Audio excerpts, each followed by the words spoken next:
গাজীপুরের বাসন 14 নম্বর ওয়ার্ডে প্রশাসনের একাধিক অভিযানের পরও অব্যাহত রয়েছে ফসলি জমির অবৈধ মাটি কাটার কার্যক্রম। দিনের বেলায় অভিযান জোরদার হওয়ায় এখন রাতের আধারে চলছে এই মাটি কাটা। ফলে কৃষি জমি নষ্ট হওয়ার পাশাপাশি পরিবেশ এবং সড়ক ক্ষতির মুখে পড়ছে বলে অভিযোগ উঠেছে। এ বিষয়ে প্রশাসনের পক্ষ থেকে অভিযান অব্যাহত থাকার কথা জানানো হয়েছে। জোবায়ের হোসেন ইফতির প্রতিবেদনে দেখুন বিস্তারিত। গাজীপুরের বাসন 14 নম্বর ওয়ার্ডে প্রশাসনের একের পর এক অভিযান পরিচালিত হলেও থামছে না ফসলি জমির অবৈধ মাটি কাটার কার্যক্রম। স্থানীয়দের অভিযোগ, প্রভাবশালী একটি চক্র দীর্ঘদিন ধরে প্রকাশ্যে কৃষি জমির মাটি কেটে নিচ্ছে, যার ফলে বিস্তীর্ণ ফসলি জমি ধীরে ধীরে ডোবায় পরিণত হচ্ছে। এতে একদিকে যেমন কৃষি উৎপাদন কমে যাচ্ছে, অন্যদিকে জীবিকা হারিয়ে বেকার হয়ে পড়ছেন বহু কৃষক। একই সঙ্গে পরিবেশের ভারসাম্য নষ্ট হচ্ছে এবং এলাকার জনজীবন নেমে আসছে চরম দুর্ভোগ। সরেজমিনে দেখা গেছে ভারী লরি এবং ট্রাক ব্যবহার করে নিয়মিত মাটি পরিবহন করা হচ্ছে। এসব যানবাহনের অবাধ চলাচলে এলাকার সড়ক মারাত্মকভাবে ক্ষতিগ্রস্ত হচ্ছে।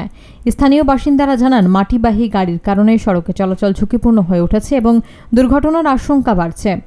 অভিযানে ভেকু ও ড্রাম ট্রাক আটক করে জরিমানা আদায় করা হলেও কার্যক্রম পুরোপুরি বন্ধ হয়নি। স্থানীয়রা আরও জানান, আগে দিনের বেলায় মাটি কাটা হলেও প্রশাসনের অভিযান জোরদার হওয়ায় এখন রাত 10টার পর থেকে ভোর পর্যন্ত চলে এই অবৈধ কার্যক্রম। কালীপাড়া, নেগিপাড়া ও বাসন স্কুলের পশ্চিম পাশের এলাকায় দীর্ঘদিন ধরে মাটি কাটারই কর্মযজ্ঞ চলছে বলে অভিযোগ রয়েছে। নাম প্রকাশে অনিচ্ছুক একাধিক এলাকাবাসী জানান, ভেকো দিয়ে 10 থেকে 12 ফুট গভীর করে খাড়াভাবে মাটি কাটার ফলে পাশের জমির মাটিও ধসে পড়ছে, যা ভবিষ্যতে আরও বড় ক্ষতির আশঙ্কা তৈরি করছে।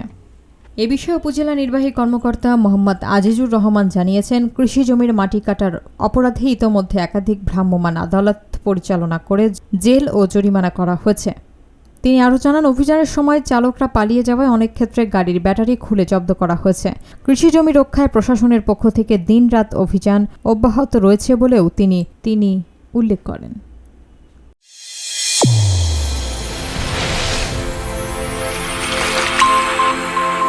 চ্যানেল A1 হৃদয়ের স্পন্দন।